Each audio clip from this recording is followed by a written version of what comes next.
जमीन पर रखा और मिलकर तोड़ने की कोशिश की। लेकिन शीशा टूटने की बजाय जमीन के अंदर धंसने लगा और साथ ही जमीन में जड्ढें सी निकलने लगी, शायद किले की पुरानी आत्माओं की। तभी पूरे किले में नंदिनी की चीख गूंजी, अब भाग नहीं सकते। हुबली की हवेली में सब अपना सच दिखा देते हैं। सच और साया एक एक कर परिवार के हर सदस्य को दिखने लगा। उनकी जिंदगी की सबसे बड़ी गलती या छुपा हुआ राज शीशे में झलक रहा है। विकराल आत्माएं उन गलियों में घूम रही थीं, जिनमें एक बार गलती से कोई खुद को देख ले, उसका साया वहीं कैद रह जाता।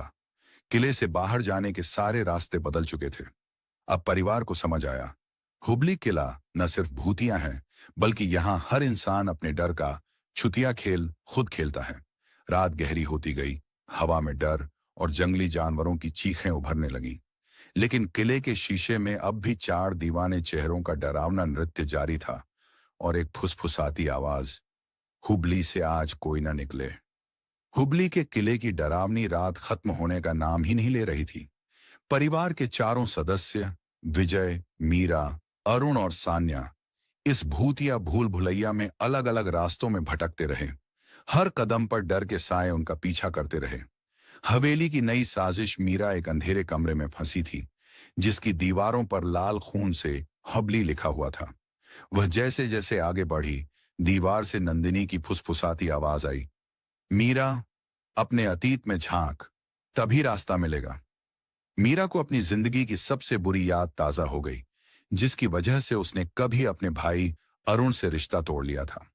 उसी अतीत के डर ने मीरा को कमरे से बाहर निकलने ही नहीं दिया।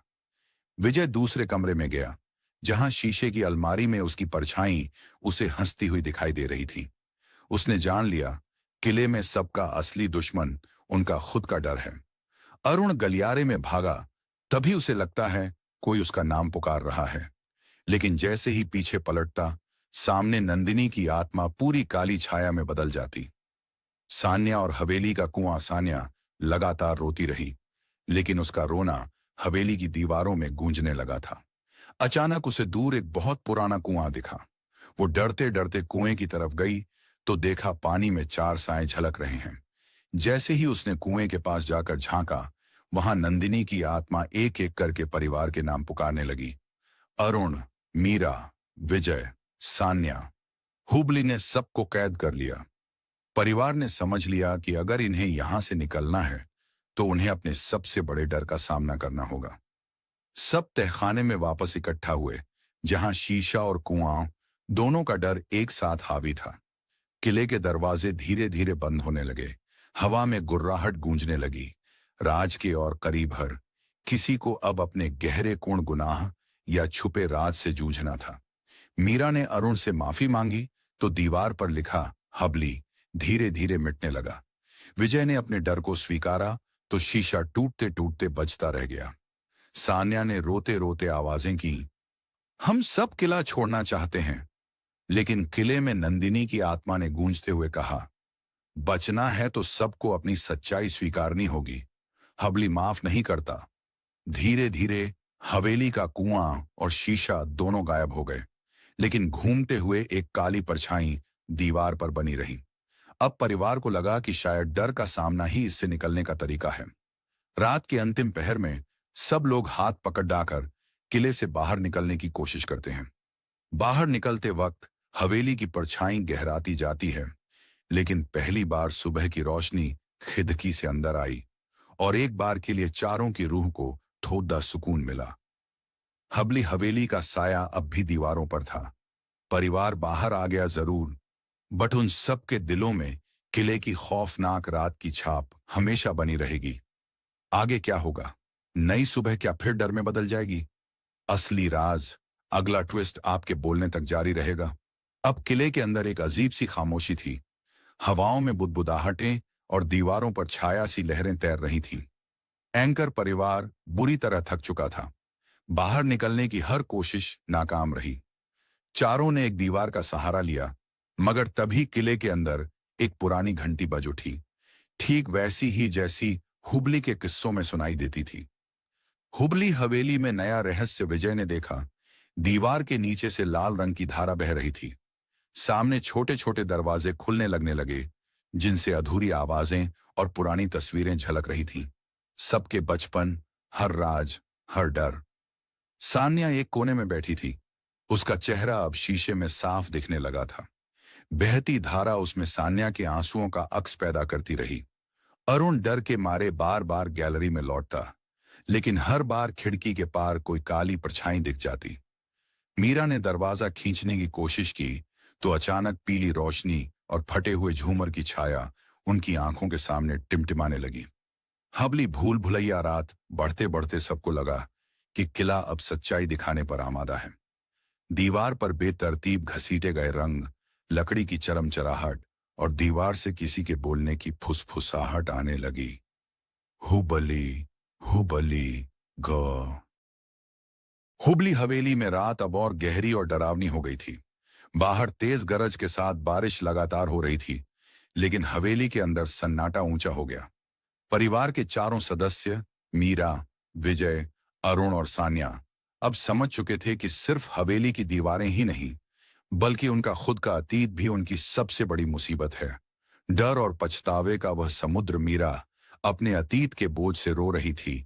दीवार पर खून से अपना नाम खरोंच दिया।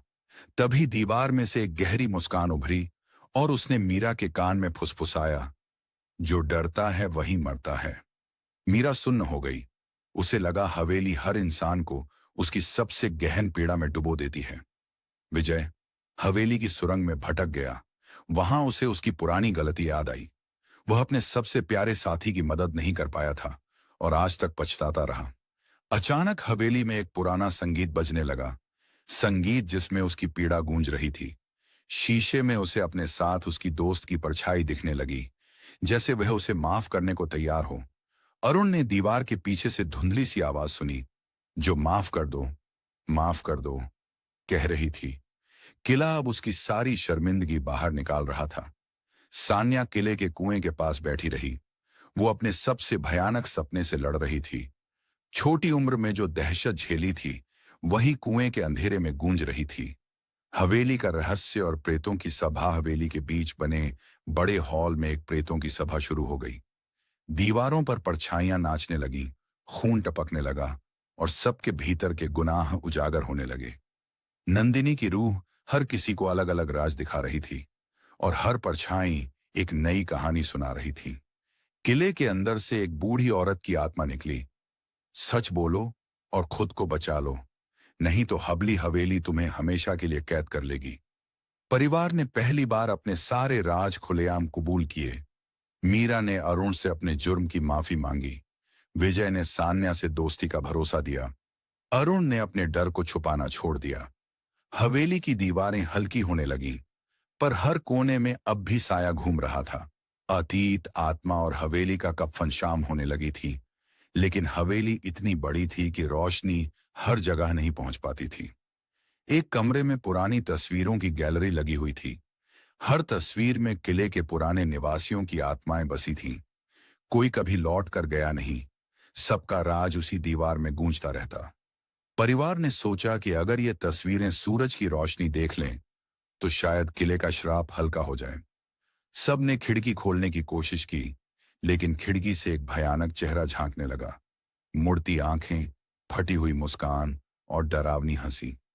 उसी हंसी के साथ नंदिनी की आत्मा बोली, अब किले का सच सबके सामने है, कोई भाग नहीं सकता। अंतिम डर और नया मोड़। अब वाटिका के पास विशाल पीपल का पेड़ हिला। उसके नीचे से सफेद कपड़े में लिपटी एक परछाई निकली। वो हवेली की सबसे पुरानी आत्मा थी। उसने परिवार के चारों सदस्यों से उनके डर छीनने का सौदा करना चाहा, लेकिन बदल में उनकी सबसे बड़ी खुशी छीनने की मांग की।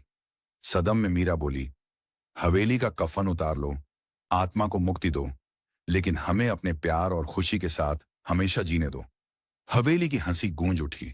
हर कोई कांप गया और आत्मा बोली, हुबली में जो आता है वो सिर्फ डर लेकर नहीं जाता, अपना सब कुछ यहीं छोड़ जाता है। रात अभी बाकी है। हवेली के काले साए तंग गलियों में घूम रहे हैं। अगले कमरे में नई रहस्यमयी घंटी बजने वाली है और शाम के बाद हबली हवेली का डर नया रूप लेने वाला है। कहानी लगातार बढ़ती रहेगी। अगले भाग की रहस्यमय हबली हवेली की रातें और भी भयावह होती चली जा रही थीं। किले के चारों ओर घने और काले बादल मंडरा रहे थे। पूरे आसमान को ढक लिया था, जैसे वह खुद भी इस रहस्यमय कहानी का हिस्सा हो। हवेली की दीवारों पर पुरानी हवाओं का गीत गूंज रहा था और चारों सदस्य अपनी अपनी पीढ़ा और डर के साथ एक दूसरे के करीब रहने की कोशिश कर रहे थे। हवा में घुला सचमीरा, विजय, अरुण और सान्या एक पुराने बाहर के बरामदे में खड़े थे। चारों के चेहरे थकावट, डर और शंका से बंधे हुए थे। बरामदे की पुरानी लकड़ी की छत से बूंदें टपक रही थीं और हवेली का पुराना झूमर हवाओं के साथ चरमरा रहा था। बरामदे में एक पुरानी चौकी थी, जिस पर चारों ने अपनी सबसे बड़ी, सबसे भयानक गलतियों की कहानियां बतानी शुरू की। जब मीरा ने अपनी आत्मा की सच्चाई बताई, विक्रम ने अपने मन के अंधकार पर खुलासा किया, अरुण ने अपने छुपे डर का जिक्र किया और सान्या ने अपने बचपन के अंधकारमय शोक को याद किया, तभी बरामदा धीरे धीरे बदलाव महसूस करने लगा। Design of the scene. बरामदे का दृश्यातताई परछाइयों का हमला जैसे ही चारों ने अपनी कहानियां साझा कर ली, दीवारों पर अचानक घना काला धुआं फैल गया। दीवारों से बड़ी बड़ी परछाइयां निकलकर चारों के सामने आईं। ये परछाइयां उनके पुराने पाप और भय का रूप थीं। एक एक परछाई उनके सिर पर मंडराने लगी और हवेली की हवाओं में आवाज गूंजती रही। जो अपने अतीत से नहीं लड़ता, वो हमेशा इसके साए में रहता है। मीरा ने चिल्लाकर कहा, हमें ये परछाइयां हर हाल में पार करनी होंगी। चारों ने हाथ थामे और एक साथ उन परछाइयों का सामना करना शुरू किया। परछाइयों से जंग, वार्तालाप, शैली परछाइयां धीरे धीरे घटी। किले की दीवारें हल्की होती चली गईं और आसमान से हल्की रोशनी झरने लगी। एक नई सुबह का आगमन। सुबह की पहली किरणों ने किले की खिड़कियों को छुआ और पुरानी हवेली की दीवारों पर फैली परछाइयां धीरे धीरे गायब होने लगीं। चारों ने महसूस किया कि उनकी आत्माएं अब थोड़ी हल्की हुई हैं। नंदिनी की आत्मा भी काले साए के साथ कुछ दूर खड़ी उन्हें गहरे दुख के साथ देख रही थी। बाहर की दुनिया अभी भी डरावनी थी, लेकिन हवेली के अंदर अब शांति आने लगी थी। चारों ने एक दूसरे को आश्वासन दिया कि वे मिलकर इस डर को हराएंगे। यह कहानी अभी खत्म नहीं,